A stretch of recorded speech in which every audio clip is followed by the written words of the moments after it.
What's going on, everyone? My name's Addy and welcome to another FPL 18-19 video for pre-season. And today we're answering one question and one question only, which is Mohamed Salah essential for your FPL teams? Now, he's coming up the most expensive player this year for obvious reasons, scoring the highest amount of points last year, 303, a record breaker. But every season, whoever is the most expensive player of the season, this comes up as a question: is he essential to our teams? Because obviously you put him in, it takes up a large chunk of your budget. It's hard to fit in other premium options, or at least fitting in multiple premium options. So a lot of people consider going for teams without him, kind of spread funds around a bit more, get a few more premium players. But is it worth doing that, or is it worth just sticking him in and going from the off? So we're going to take a look through things like fixtures, ownership, and stuff like that, and talk about whether he is or isn't essential. So let's just jump straight into it.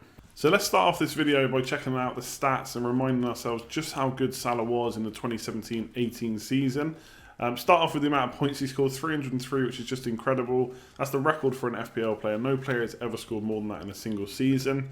To be fair, at Liverpool, Luis Suarez may have beaten that a few seasons ago back when he was at Liverpool. But he started off the season missing the first 6 games through suspension, so he couldn't play in those, but absolutely smashed it the rest of the season. So he may have got 300, but ultimately Salah is the king of FPL at the moment. 32 goals and 12 assists. That means a combined 44, which means for consistency is brilliant because he's averaging more than 1 goal or assist across the whole season. There's only 38 games in the season and he's got more than that. So for consistency and captaincy and stuff, that's brilliant, especially if you can replicate that this year. Big chances, 43. So he was top for that. Kane was 4 behind on 39. And then after that, they were quite a bit behind. Morata and Aguero were on 28. Obviously, Aguero kind of in and out in the team. Morata maybe not in the best of form, but I was surprised to see, to be fair, Morata third. But anyway, 28 they got. So they were quite far behind Salah. Chances created, 62. So he was quite far down this list in comparison to the other metrics. Probably about 10th or 11th place, something like that. I'm actually behind Andros Townsend, funnily enough. But obviously, even with 62 chances created, still got 12 FPL assists, which is brilliant. And in a team like Liverpool, obviously, he's passing to better quality players than someone like Andros Townsend is potentially. So even though it's far down the list, obviously, he's not the creator in that team. He's not like an Eriksen or a De Bruyne. But he's still getting assists, and obviously, even more importantly, he's getting on the end of shots to finish and get goals. So 62 is still good. Shots on target was 66, so he was actually 9 behind Kane for this. So only slightly behind, but then 24 ahead of Aguero and Lukaku, which were next. So getting plenty of shots off and plenty on target. And the penalty area touches was 282, the most of any player. So last year, getting the ball in the box, or at least getting a touch on the ball, he was highest out of all players. So his stats are incredible. Obviously, the key thing we need to know is he going to replicate that this season? I think no one can say for sure he's going to do that, but when we start looking at the rest of the video, I think it all comes together. It's going to be a bit risky to kind of bet against him doing this. Yes, okay, he might not have the most shots this year. Maybe his goals will come down a bit, but is he going to suddenly go from a 32-goal season down to kind of 14, 15, 16? I don't think so. So looking at the stats, incredible. Hopefully he can replicate in this season. We'll just have to wait and see.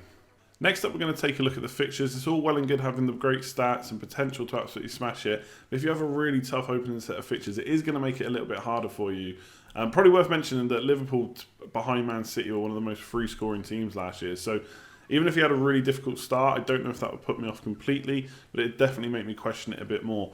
Fortunately for Liverpool, not only have they got someone who we could captain potentially every week, they've also got a great opening set of fixtures. Now, if you've seen any of my other videos, I tend to look at about 5 to 6 game weeks in advance. I think the opening 6 is a good look at that. So for Liverpool, you've got West Ham at home, Palace away, Brighton at home, then Leicester away, Spurs away, Southampton at home. So look at the home games: West Ham, Brighton, Southampton. Definite goals in that. Crystal Palace away, Leicester away. Okay, a little bit tougher, especially Crystal Palace, I think. And then Spurs away is also going to be tough. But like I said, Liverpool are a team that can score goals. So I don't think there's too much trouble in these fixtures. You probably only really need 1 or 2 captain choices. So if you've got someone like Aubameyang, Kane, Aguero, or something like that in your team, you can look at captaining them potentially. But when you've got someone that scored I think it was 8.4 points per match last year, you probably don't need to worry too much about the fixtures, especially when they're actually pretty good to open up. So the home games, especially West Ham, Brighton and Southampton, you're definitely going to want to captain Salah there. And if he smashes it in West Ham on the opening day of the season at Anfield, then are you going to not captain him against Palace? I don't think so. So fixtures-wise, it's looking pretty good. Not perfect. There are other teams with slightly better opening fixtures, but I think as a 6, this is pretty good. And a pretty good opening set of fixtures for Liverpool, who, like I said, were a pretty free-scoring team last year when it comes to goals. So what else do we need to consider when it comes to Mo Salah? There's not probably enough for each of these topics to split them out into separate images, so I'm going to just do everything on this one and talk about them individually. So price-wise, I've already said he's the most expensive player in the game at £13 million. If you look at, say, an exaggerated example, like if you had him and you had to put in a £4.5 million midfielder to compensate for his price, then you spent £17.5 million. Obviously, you don't expect the £4.5 million mid to score very many points for you. It's probably going to be a 2 points per game week kind of score for him. And then Salah obviously going to get kind of upwards of 7 and 8 points per game if he replicates last season. So you're looking at maybe 10 or 11 points there per game week. Now, for £17.5 million, as an example, you could get Pogba and Sané. Kind of don't worry too much about the exact players I've chosen. I know Pogba's not necessarily going to start in game week 1. As the season goes on, let's say they were both starters, Sané and Pogba together, are they going to get the same as Salah and a £4.5 million midfielder? Potentially they could score more. Obviously, you can chop and change these players around, so when someone's coming into form, you could get rid of Pogba for someone else. But you think those two are going to do well, but of course you don't need to play. You don't play all 15 of your squad. You only play the first 11, so that £4.5 million midfielder can be benched. And at some point, you've got to spend the £100 million. There's ways to get cheaper, good quality players in, kind of defenders for £4.5 and £5 million. You don't have to spend premium in defence. So there's ways to get the money to afford Salah. Additionally, that price is only going to go up if he absolutely smashes it from day one. Now, of course, if he does rubbish, gets injured or something like that, his price is going to start decreasing. But at 13 million, as the most expensive player, you can easily downgrade him to any other midfielder. You don't have the problem of trying to find the funds to get Hazard in, to get Sanchez in, or whoever it might be. If you don't have him and he does well, his price will skyrocket as people who haven't got him will panic that he's going to replicate last year. Like I said, opening game of the season, West Ham is at home. It's pretty good for Liverpool. We'll see how they get on. So price-wise, yes, it's expensive, but I think it's going to be worth it. Ownership and risk. He's owned by 47.1% of the whole player base that is currently signed up for FPL. I don't think they've quite hit 1 million sign-ups yet. That'll grow to like 5-6 million before the start of the season. I'd expect that ownership to stay around that price, maybe increase a little bit, but it's definitely going to be around 50% ownership. Now, when it comes to ownership, people kind of look at it in two ways. Some people hate that everyone owns a player because it means they're not a differential. It means if they do well, it doesn't really matter. And it does get a bit boring. If you've got Salah and you captain him and so does everyone else, it gets boring because, yes, he scores a goal and that's great, but obviously everyone else has got him as well. So it's not very exciting. But if you don't own him when he's got that much ownership, it can truly punish you. So if he does kick off the season really well, you're looking at a red arrow straight away. Given his 50% ownership and the amount of people that will captain him, especially in game week 1, he's going to have an effective ownership of 100%. So it basically means if he scores any points, you're going to get a red arrow for not having him. Now, of course, if you've got a player in that does better than him, then perfect. But for every point he gets, your rank is going to decrease a little, unless you can make that up with other players. So I think it's a bit risky to go without him.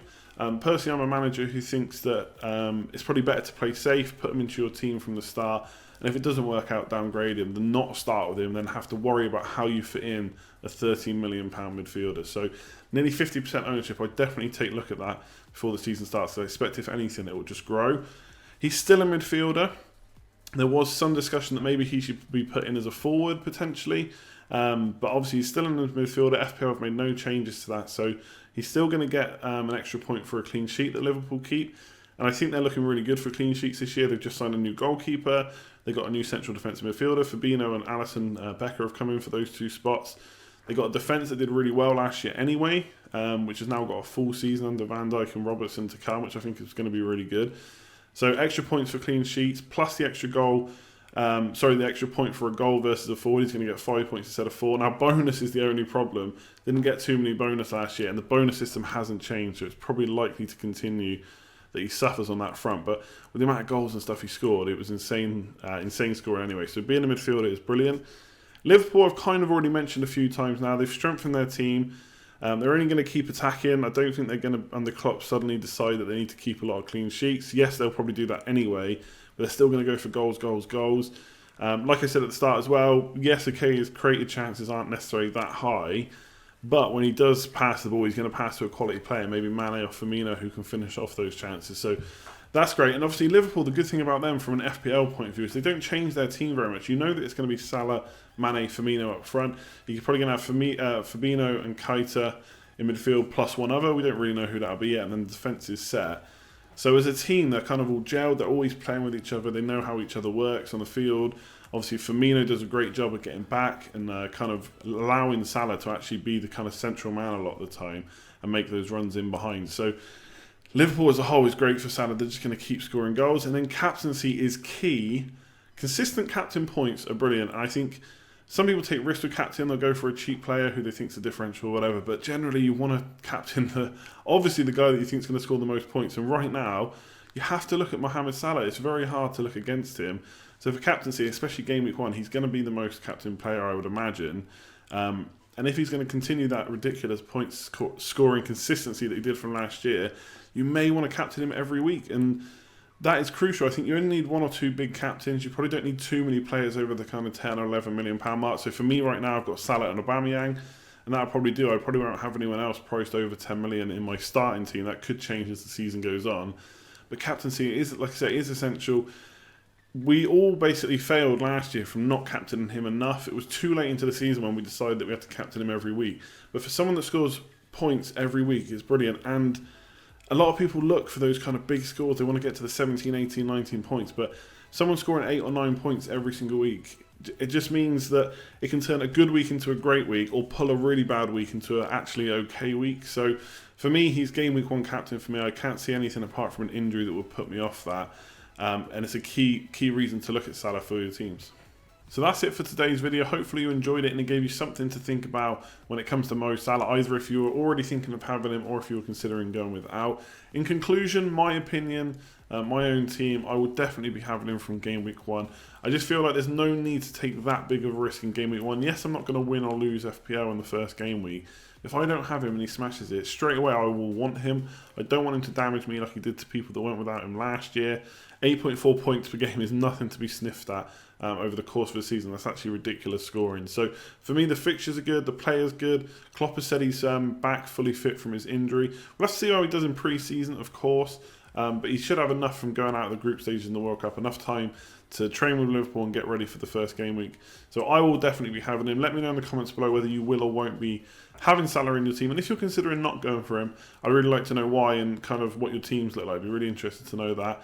If you enjoyed the video, give it a like, always appreciated. And subscribe if you're new around here. Hit the bell to get notified when the next video is going live and when my live stream is going live. So next live stream will be in August now, the very beginning of August, because I'm going to be away for a week. So make sure you tune in for that. Otherwise, I'll leave it there. Like, comment, share, subscribe, all that good stuff. And I'll catch you next time. Thanks for watching.